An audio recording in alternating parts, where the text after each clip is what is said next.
আছে আৰু এইটো মোৰ ফাৰ্ষ্ট এটেম্প আছিলে মই ফাৰ্ষ্ট এটেম্পত ACSত 8th ৰেংক পাইছোঁ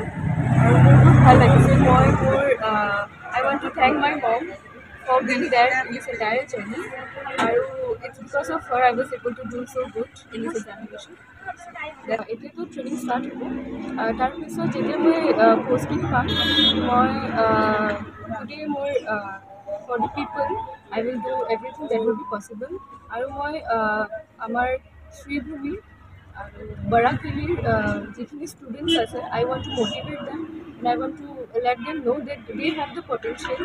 and they can do great for the society as well and I just want to create this awareness among the youth so that they can also come forward and prepare for the civil service exam. এই সফলতার credit my mother.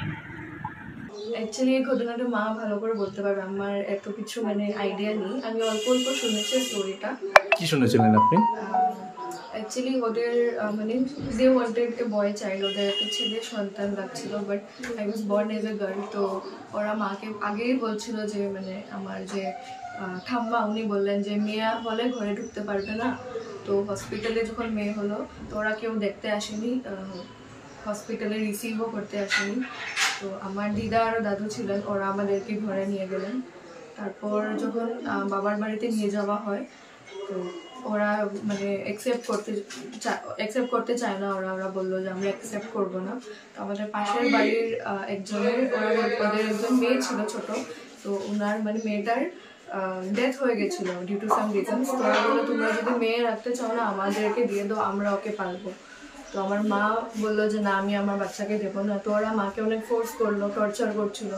তো lastly মা ঘর ছেড়ে এসে গেলো যে আমি থাকবো না আমি আমার মেয়েকে নিজেই মানুষ করবো কন্যা সন্তান হয়েছিল যখন শুনলাম যে আমার মেয়ে হয়েছে তখন আমি একটা জুড়ে চিৎকার দিয়ে বললাম যে আমি না আমি ওকে নেব না আমি ভয় পেয়ে গেছিলাম এই বাচ্চাকে নিয়ে আমি কোথায় যাব কি করব তারপর আস্তে আস্তে ভাবলাম যে আমি তো অল্প স্বল্প পড়াশোনা করেছি কিছু একটা তো করতে পারবো ওরা তো কেউ আসেনি উল্টো সবাই চলে গেছে বাড়ি ছেড়ে বলছে আমাদের এখানে উঠতে পারবে না আমার মার বাড়িতে থাকতে লাগবে তারপর আমার বাবাওরা তেমন ইয়ে ছিলেন না তো সাধ্যমতো মা বললেন ঠিক আছে 1 মাস আপনারা ওষুধ যখন তো আমাদের বাড়িতে আমাদের ছোট্ট ঘর হবে না আপনারা এখানে থাকবে তো বাড়িতে ঢুকতে যায় না তখন আমার মা খুব ইয়ে করে তারপর ওদের বাড়িতে রেখে আসলে 1 মাস 12 দিন ছিল তারপর আসলাম অনেক যন্ত্রণা করেছে ওরা ওকে মেরেও ফেলতেছিল ওরা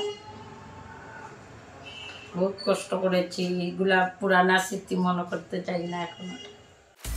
আপুনি বিচৰা বাতৰি পাব কেৱল নিউজ 18 এপত নিউজ 18 এপ ডাউনলোড কৰিবলৈ স্ক্যান কৰক এই QR কোড গুগল প্লে ষ্টৰতো পাব এই নিউজ 18 এপ